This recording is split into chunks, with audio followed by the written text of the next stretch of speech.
Sa San Juan River dito sa Calentong, Manila.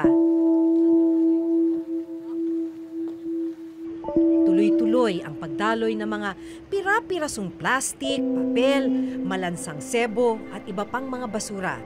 Pero ang mga basurang pumapatay sa ilog ang siyang nagsisilbing kabuhayan ng ilang mga batang naninirahan sa paligid nito.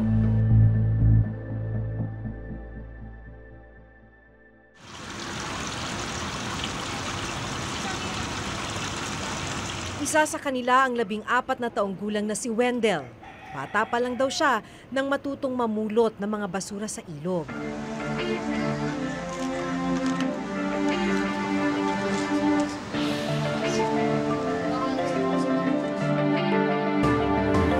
Ganito na yung itsura ng karamihan sa mga waterways dito sa Metro Manila.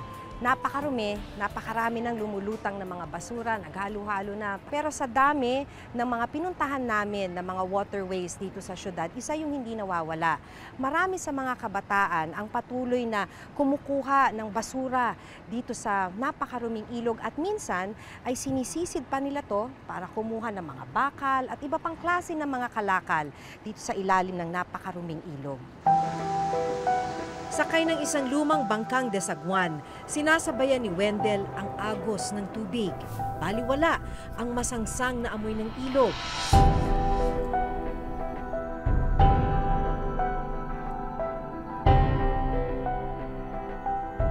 Pag naaamoy mo na, tapos nakikita mo na yung basura, ano iniisip mo? Wala, iniisip ko pala yung sarili ko. Siyempre, paano ako makakain? Kung iisipin ko mo kahit mabaho pa yan. Madalas kasama ni Wendell sa pangangalakal ang kuya niyang si Warren. May mga pagkakataong kailangan nilang tumalon mula sa bangka at sumisid sa ilog para mas makarami ng kalakal. Kasabay ng iba pang mga batang naghahanap buhay, walang takot na nilalangoy ni Wendell ang maitim at malalim na tubig.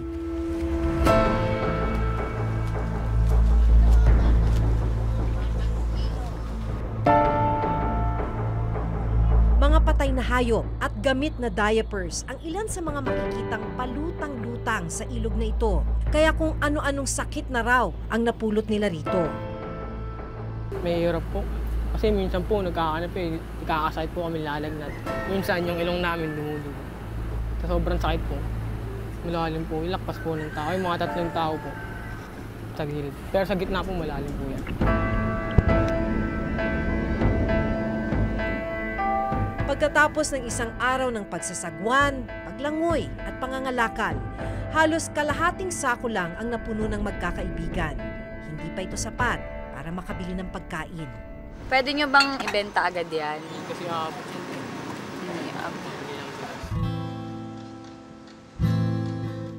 Dahil kapos ang kalakal ng magkapatid, kanya-kanyang diskarte raw muna sila para kumita ng pera. depende naman sa nakukuha namin yun din. Kasi minsan, hindi rin kami nakakarami. Pag uwi namin, wala rin kami pangkain. Pag hindi rin kami nagagilap ng madidiskarta namin.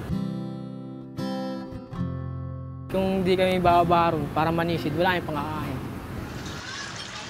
Kaya bukod sa pangangalakal, minsan daw ay nagmamagnet at sumisisid sila Wendell sa ilog para makakuha ng mga bakal. Ibig sabihin, bumababa kayo, sinisisid ninyo.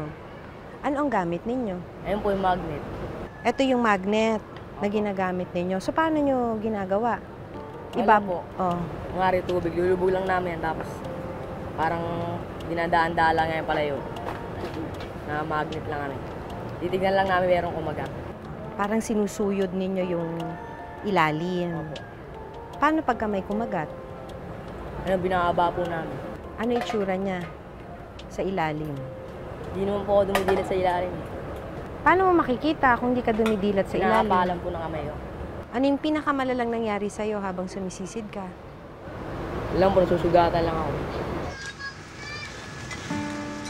Sa kabila ng buong araw na pagbabanat ng buto ni Warren at Wendell, wala pa rin silang tinta.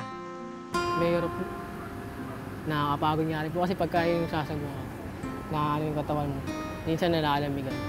Wala pong nag-aano sa'yo, naghihilo. Yung kumbaga mag-aasikaso sa'yo pag uwi. Grade 2 lang ang tinapos ni Wendell. Maging ang kanyang kuya na si Warren, tumigil na rin sa pag-aaral. Nag-aaral ka pa ba? Hindi na po. Ba't ka tumigil na aaral? Dahil po sa hirap po ng buhay. Wala Kasi kang na, balak bumalik sa eskwelahan. wala na po. May bago ng asawa ang kanilang nanay at ilang taon na ang nakararaan nang umalis sila ng bahay para magsarili. Inabot po ako ng rito, 13 years old. Bumalik ulit ako sa kanila. Padala-dala lang ako rito. Tapos napunta ako sa ate ko. Pero minsan daw ay binibisita nila Wendell at Warren ang kanilang nanay at mas batang mga kapatid. Itong lang po, last week lang po. Kumbaga parang nawalan sila ng trabaho na naman, nag-aaway na naman. Umalis na naman po ako. Dahil walang maihahain sa hapag ngayong gabi, nagpa siyang magkapatid na umuwi sa kanilang ate na si Winnie. Dahil sa takot na malagay sa panganib ang mga kapatid na palaging nasa lansangan, kinupkup na ni Winnie noong nakaraang buwan sina Warren at Wendell. Nagsarili na po talaga sila ng buhay, hindi na po sila bumalik sa amin. Tapos hanggang sa kinupkup namin ulit ng nakapag-asawa ko, kinupkup namin ulit po ng asawa ko yan. Gustuhin man daw niyang tumayong magulang sa kanyang mga kapatid. Sa edad na 19 ay may sarili na ring pamilya si Winnie. Kaso malaki rin po ang gastos namin sa bahay kasi may pangangailangan din po yung anak ko. Dito magpapalipas ng gabi sina Warren at Wendell at mag-iipon ng lakas para sa isa na namang araw ng paghahanap buhay.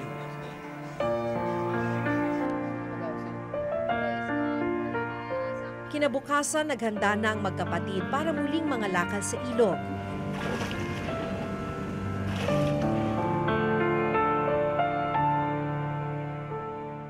Pakay nilang punuin ang mga sako para maibenta na ito.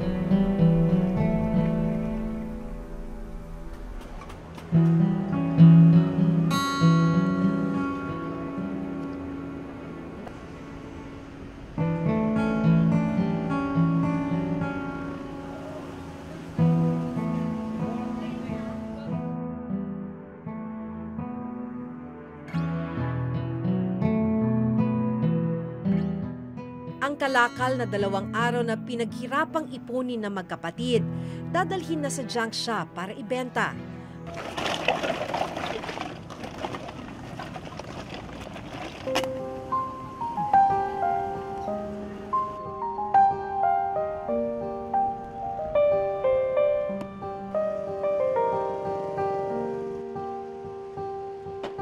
Matapos paghiwa-hiwalayin at timbangin. Kanino mo i-intrigue yan? Doon po ay ate.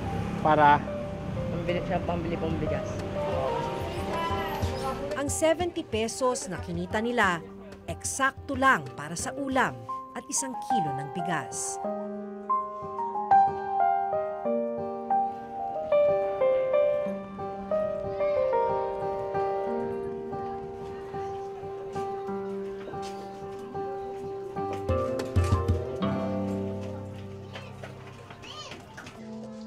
Tulad ng mga anak na sina Warren at Wendell, hindi rin nakapagtapos ng pag-aaral si Feli. Aminado siyang wala rin siyang kakayahan para ibigay ang kanilang pangangailangan. Parang sinisisi ko po sarili ko. Kasi po para pong walang kwenta kami magulang. Para sa kanila.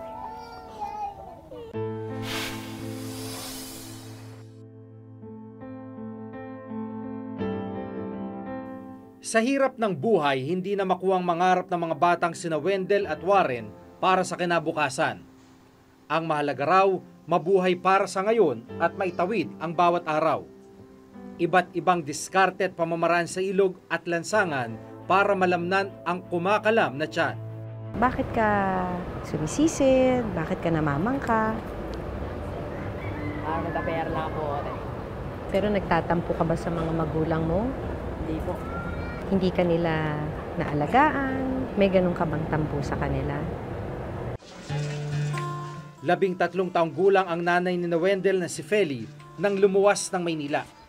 Galing po ako sa Agusan del Sur.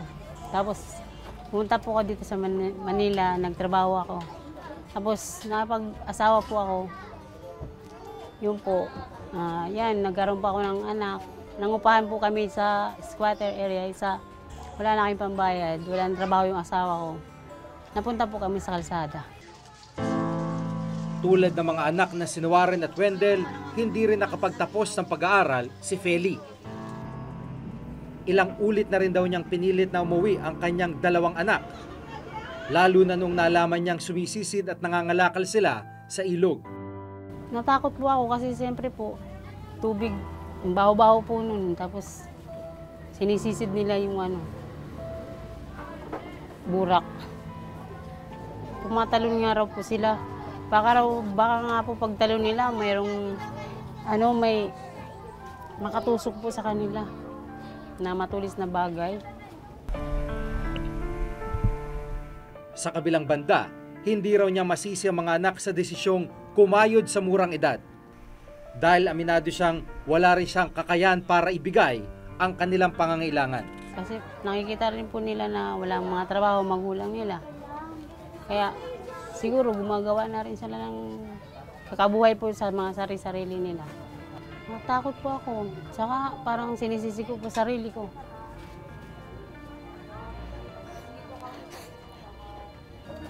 Kasi po para pong walang kwenta kami magulang.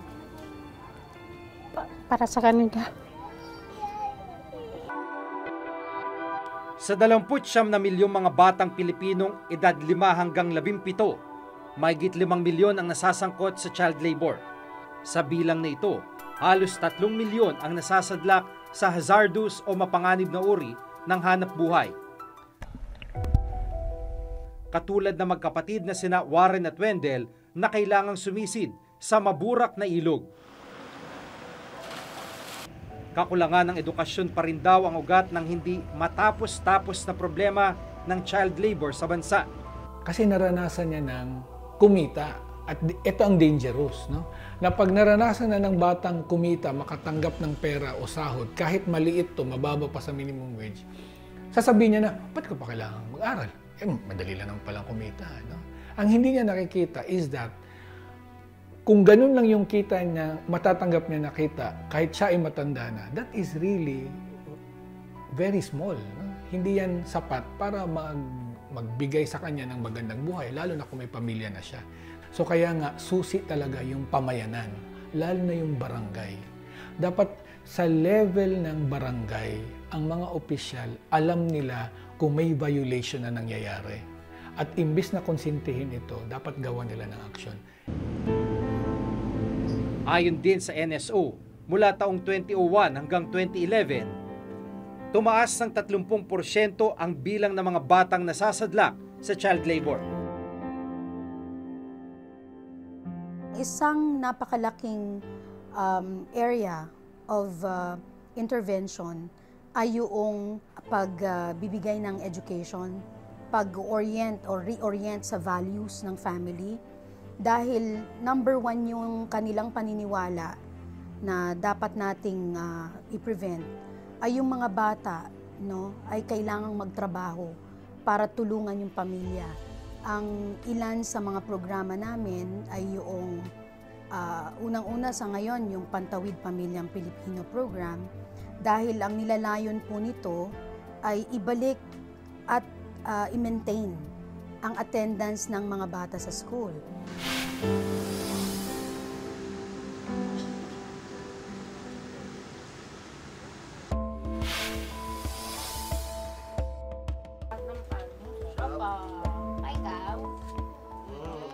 Dahil hindi nakapag-aral ang kanilang mga magulang at minana rin nila ito, ang mga batang biktima ng mapanganib na uri ng child labor tulad nina Wendell at Warren, tila nilamon na ng hindi matapos-tapos na siklo ng kahirapan. Isang paikot-ikot na realidad na nagsisimula sa mga magulang at ipinagpapatuloy ng kanilang mga anak. yun pa ring resistance ng magulang na tanggapin na ang bata ay pwede mong katuwang, no, sa trabaho o bigyan mo ng tasks, pero yung borderline kung saan abusive na yung trabaho, challenge yun na i-educate, no? So kailangan i-reach out pa natin yung maraming parents. Lalo na sa kasong ito, no? It's clearly because yung magulang, yung si tatay at nanay, ay walang maayos na hanap buhay, no? Very contractual, depende kung may trabaho o wala. Ang buhay ng pamilya ay characterized by poverty. Kung ganon, hirap na hirap sila, no, to meet basic needs. So kailangan tumulong ng mga anak. So ang sa ganong sitwasyon, ang tingin ng magulang at ng mismo ng mga anak mismo sa sarili nila ay yung mga human resources, no, na tutulong para lumaki yung pagkabuoang kita ng pamilya. Ang masaklap, naisin man ng kanilang ina na mapag-aral sina Warren at Wendell. Tila nakagapos din ang kanyang mga kamay sa kawalan ng pantustos dito. Wala pong pagpaaral sa kanila. Hirap na hirap po talaga.